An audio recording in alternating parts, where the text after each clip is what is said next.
Assalamualaikum warahmatullahi wabarakatuh. Perkenalkan, nama saya Nadia Sapitri, NPM 21210101041. Saya akan menjelaskan mengenai materi pengertian dan ruang lingkup HPI. Istilah dan pengertian HPI. Istilah conflict of law digunakan untuk mengartikan kaidah-kaidah hukum yang dibuat untuk menyelesaikan persoalan-persoalan yang melibatkan dua aturan hukum yang berbeda atau dua sistem hukum yang berbeda tanpa harus ada unsur asing. Dapat dikatakan bahwa HPI adalah bidang hukum yang berdiri sendiri. Pengertian hukum perdata internasional HPI menurut para ahli atau sarjana hukum. 1. Van Brakel HPI adalah hukum nasional yang ditulis atau diadakan untuk hubungan-hubungan hukum internasional. 2.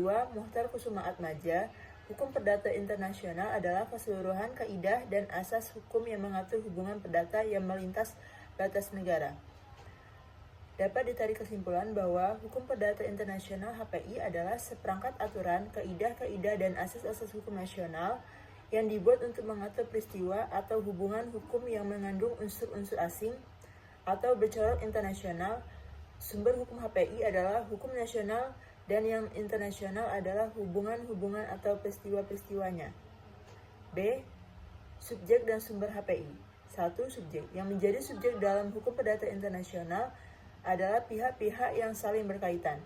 Subjek hukum perdata internasional dapat dibedakan menjadi 4, yaitu negara, individu atau perseorangan, badan hukum, organisasi internasional. 2. Sumber. Secara umum, sumber utama hukum perdata internasional yaitu peraturan perundang-undangan, hukum kebiasaan, jurisprudensi, traktat, atau perjanjian internasional. C. Masalah-masalah pokok HPI.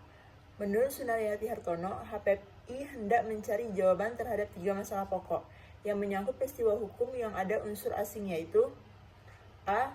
Hakim mana yang berwenang, B. Hukum mana yang berlaku, C. Dan sampai di mana hakim nasional harus memperhatikan putusan hakim asing.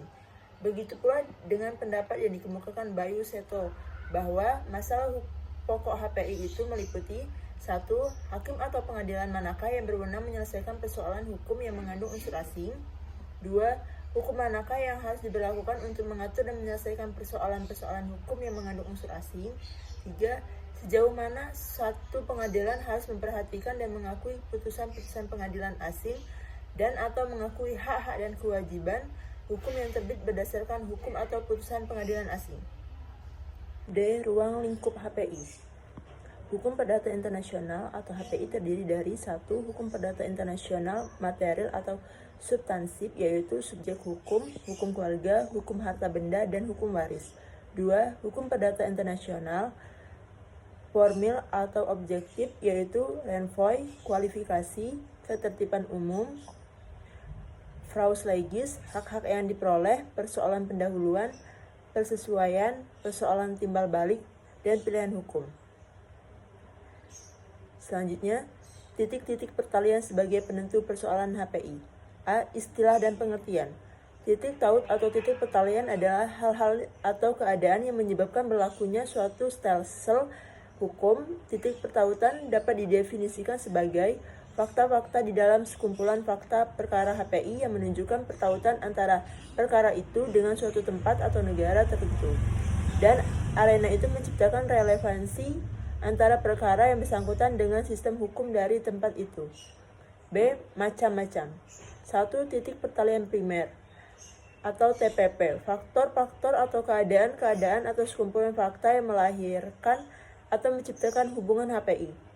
Faktor-faktor yang tergolong titik taut primer antara lain: A. Kewarganegaraan, B. Bendera kapal dan pesawat terbang, C. Domisili, D. Tempat kediaman, E. Kebangsaan badan hukum, F. Pilihan hukum intern. 2. Titik pertalian sekunder atau TPS. Hal-hal atau keadaan-keadaan yang menentukan hukum mana yang berlaku dalam suatu hubungan hukum perdata internasional. Beberapa macam TPS: A. Tempat letaknya benda, B. Tempat dilangsungkannya perbuatan hukum, C. Tempat dilaksanakannya suatu perjanjian, D. Tempat terjadinya perbuatan melanggar hukum, E. Maksud para pihak, F. Tempat diajukannya proses perkara. Selanjutnya, status personal dan kaitannya dengan prinsip kewarganegaraan dan domisili. A. Pengertian status personal. Status personal merupakan suatu kondisi dari suatu pribadi di dalam hukum yang diakui oleh negara untuk mengamankan serta melindungi masyarakat. Dengan demikian, status personal meliputi masalah mengenai cukup umur atau tidak, kekuasaan orang tua, pengampuan, keabsahan seorang anak, adopsi, perkawinan, perceraian, dan sebagainya. Sehingga yang termasuk dalam status personal adalah keadaan-keadaan suatu pribadi di luar perjanjian. B. Ruang lingkup status personal terbagi menjadi dari 3 konsepsi, yaitu 1. Konsepsi luas. Status personal meliputi berbagai hak hukum pada umumnya. 2. Konsepsi yang agak sempit. 3. Konsepsi yang lebih sempit. C. Cara-cara menentukan status personal. 1. Asas nasionalitas atau kewarganegaraan. 2.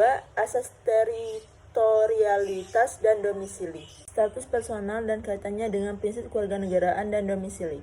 A. Pengertian status personal. Status personal merupakan suatu kondisi dari suatu pribadi di dalam hukum yang diakui oleh negara untuk mengamankan serta melindungi masyarakat.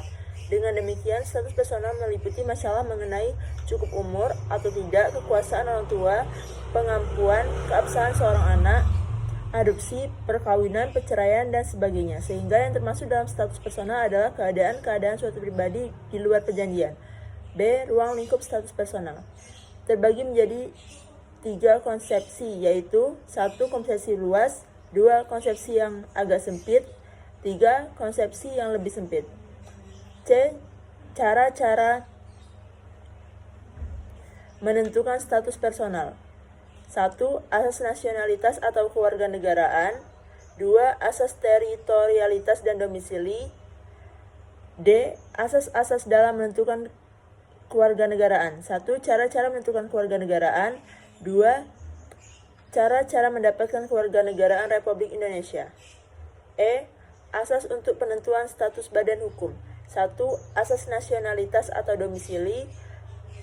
2. Asas Center of Administration. 3. Asas Place of Incorporation. Selanjutnya, kualifikasi hukum perdata internasional. A. Istilah dan pengertian. Dalam hukum perdata internasional, kualifikasi adalah suatu kewajiban untuk memilih salah satu sistem hukum yang relevan dengan kasus yang dihadapi. Kualifikasi dapat dibedakan menjadi 2 jenis, yaitu 1. Kualifikasi fakta, 2. Kualifikasi hukum. Selanjutnya, penunjukan kembali atau renvoi. A. Pengertian renvoi. Renvoi adalah doktrin yang dimanfaatkan untuk menjauhi aturan atau kaidah yang telah ditetapkan sesuai dengan tata cara hukum perdata internasional yang normal. Selanjutnya, ketertiban umum dan hak-hak yang diperoleh. A. Pengertian isi fungsi. Ketertiban umum yaitu semua kaidah hukum setempat yang dibuat untuk melindungi kesejahteraan umum harus didahulukan dari ketentuan-ketentuan hukum asing yang isinya dianggap bertentangan dengan kaidah hukum tersebut. B. Konsep hak-hak yang diperoleh.